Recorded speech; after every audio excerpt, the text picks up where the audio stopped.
Assalamu alaikum. With the name of Allah Almighty, the most beneficent and the most merciful. Myself Abdul Manan, and I am presenting a topic that is diversity in the organization. First of all, we will discuss diversity. Diversity means difference. It means any dimension which can be used to differentiate the person and group from one and another. Basically जो diversity है वो किसी भी एक person को या एक group को किसी दूसरे पर्सन से या ग्रुप से डिफ्रेंशिएट करने का नाम है. There are two types of diversity. First one is surface level diversity and second one is deep level diversity. First, the surface level diversity is visible and the deep level diversity is not visible. In surface level diversity, we can differentiate age, gender, religion, say race, physical abilities, language, etc. For example, age. किसी भी institution में जो employees होते हैं उनकी जो as है वो वेरी करती रहती है. मतलब 25 ईयर्स के भी हो सकते हैं, 26 ईयर्स के भी हो सकते हैं, 35 ईयर्स का भी एम्प्लॉय हो सकता है, 50 ईयर्स के भी एम्प्लॉय हो सकते हैं. जहाँ तक उन्होंने मिनिमम और मैक्सिमम एज रखी हो उसके अंदर जो है एज वेरी करती रहती है. इसी तरह अगर हम बात करें जेंडर की, तो जेंडर मेल भी हो सकता है, फीमेल भी हो सकती है. और अगर आजकल हम किसी कंपनीज़ में देखे जाए, जिस तरह कि आजकल ट्रांसजेंडर्स को भी ये एक उनके लिए भी एम्प्लॉयज़ के काफ़ी नए उनके लिए एम्प्लॉयमेंट आ रही है. तो इसी वाले से जेंडर में बेसिकली हम इन तीनों को इंक्लूड करते हैं. एंड रिलीजन में हम जिस तरह कि हम पाकिस्तानी हैं और हमारे यहाँ ज़्यादातर मुस्लिम्स हैं, तो कोई भी इंस्टीट्यूट या किसी भी कंपनी में जो रिलीजन है वो भी वैरी कर सकता है कि उधर मुस्लिम भी हो सकते हैं, नॉन मुस्लिम भी हो सकते हैं.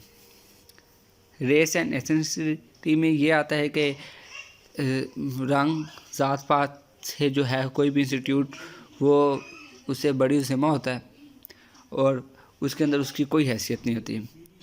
और लैंग्वेज वो भी जो लैंग्वेज है वो भी एक दूसरे से डिफ़र कर सकती है कि कोई इंग्लिश लैंग्वेज को ज़्यादातर रखते हैं, कोई उर्दू लैंग्वेज को रखते हैं और कोई अपनी मदर टंग को ज़्यादातर सपोर्ट करते हैं. And in deep level diversity we can include which are not visible, such as attitude, skills and knowledge, personality, goals and temperament. Attitude is an feeling and opinion that varies from person to person, as well as skills. Someone has marketing skills, someone has vocal skills, etc. In the personality we can say that someone has shy personality, someone has friendly personality, someone has an other type of personality, like reasonable man. And everyone have their own temperaments. कि अगर कोई किसी को बर्दाश्त कर सकता है, कोई किसी के अंदर कम बर्दाश्त होती है, किसी के अंदर ज़्यादा बर्दाश्त होती है. तो इसके अंदर टेम्परामेंट्स के अंदर ये जो हमें नज़र नहीं आने वाली चीज़ है, ये इसको हम डीप लेवल डिवर्सिटी में इंक्लूड करते हैं. और जो गोल है किसी भी इंसान का, कोई मकसद, वो हर इंसान का अपना एक मकसद होता है जिसके तहत वो अपनी ज़िंदगी गुजार रहे होते हैं. कोई भी बंदा किसी का एम्प्लॉय होता है, उसका एक मकसद होता है कि मैंने इस टाइम में ये गोल अचीव करके दिखाना है.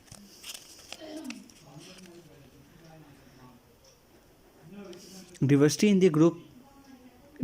द ग्रुप से मुराद ये है कि एक टीम के अंदर जितने एम्प्लॉयज़ हैं उनको आपस में डिफ्रेंशिएट करना. फॉर एग्ज़ाम्पल, अगर एक ग्रुप के अंदर 5 एम्प्लॉयज़ हैं और उन 5 एम्प्लॉयज़ का आपस में एक दूसरे से डिफ्रेंशिएट करने को डिवर्सिटी इन द ग्रुप कहेंगे. डिवर्सिटी इन द ग्रुप ये किसी भी कंपनी के लिए, किसी भी ग्रुप परफॉर्मेंस के लिए मुफीद भी साबित हो सकती है और ये मुज़र भी साबित हो सकती है. जैसे कि सबसे पहले मैं इसकी कुछ एडवांटेजेस आपके सामने बताऊंगा कि diversity in the group in the organisation के एडवांटेजेस ये हैं कि वो बेटर यूज़ ऑफ टैलेंट है, retain employees of different background, enhance the creativity, maximise the productivity, solve problems, improve company image, new ideas, improve profit and revenue. सबसे पहले इसके अंदर बात करेंगे कि बेटर यूज़ ऑफ टैलेंट।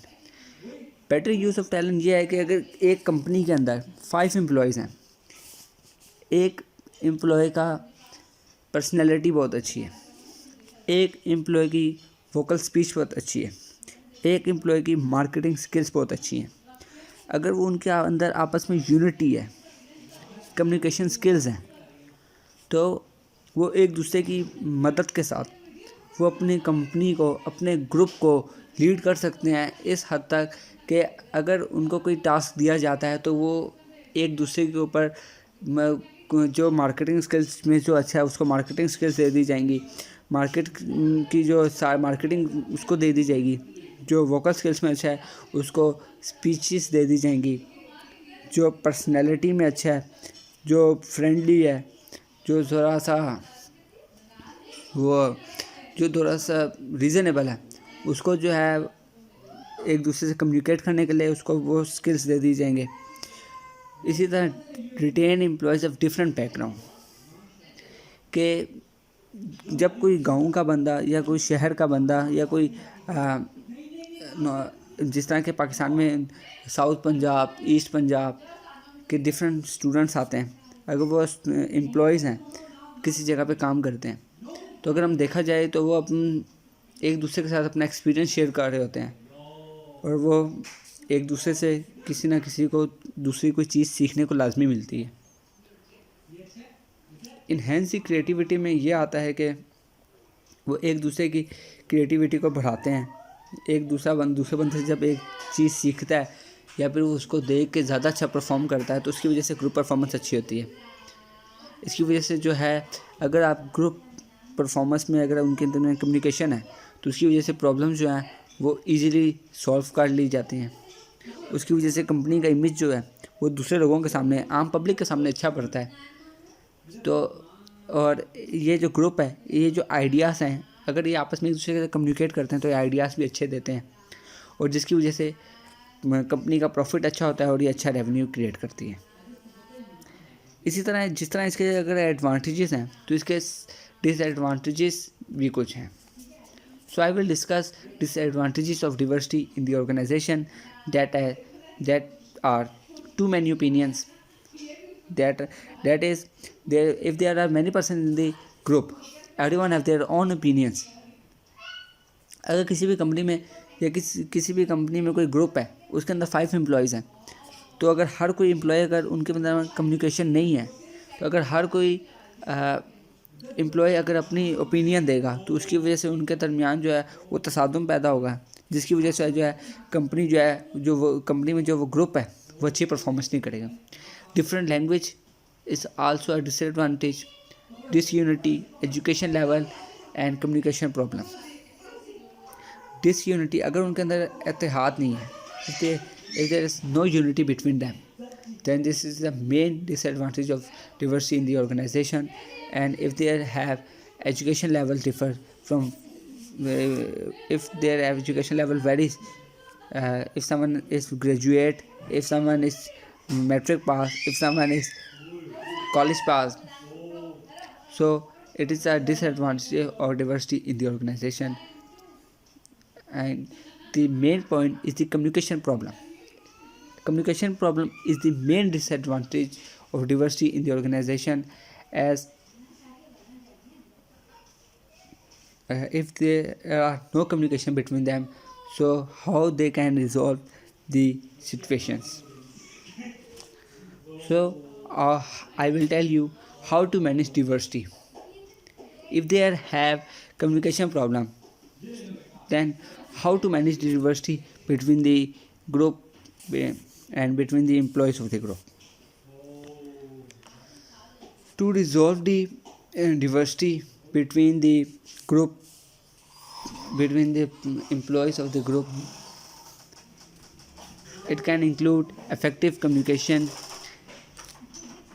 के उनके दरमियान जो है वो कम्युनिकेशन पैदा की जाए ताकि वो एक दूसरे के साथ अच्छा बर्ताव करें और एक दूसरे के साथ कम्युनिकेट करें और वो एक दूसरे के साथ हेल्पफुल हों, वो एक दूसरे की ओपिनियन को सुने। ट्रीट ईच एम्प्लॉय इंडिविजुअली, या फिर हमारे पास ये भी ऑप्शन हो सकती है कि हम किसी दूसरे हर एम्प्लॉय की अलग अलग ट्रीट करें, हर एम्प्लॉय की राय को सुने, हर एम्प्लॉय को तरजीह दें, हर एम्प्लॉय को की सुन के जो भी बेहतरीन राय लगे कंपनी उसके ऊपर इम्प्लीमेंट करे। इनकरेज द एम्प्लॉयज़, इसमें हमारे पास ये आता है कि हम हर एम्प्लॉय को जो है इनकरेज करें कि वो एक एम्प्लॉय दूसरे एम्प्लॉय के साथ ताउन करे, एक एम्प्लॉय दूसरे एम्प्लॉय के साथ अच्छा बर्ताव करे, वो उसको सुने, वो अपने अंदर क़ुव्वत बर्दाश्त पैदा करे।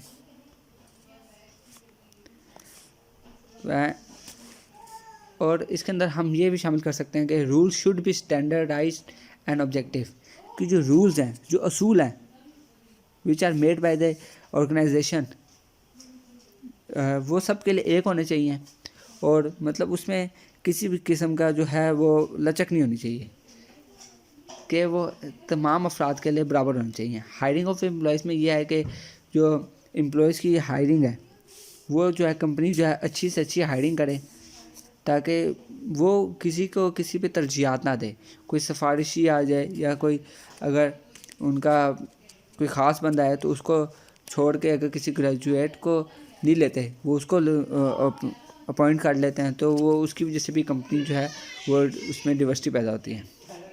ओपन डोर पॉलिसी ये है कि जो कंपनी है उसको एम्प्लॉयज़ की हर तमाम तरह की मुश्किलात जो है उसको सुनना पड़ता है, और उसको जो है उनके मुश्किलात का हल का जवाब बताना पड़ता है। Minimise the differences that the company should resolve the differences between the employees and make it clear that they can lead the company in a good way. Thank you very much.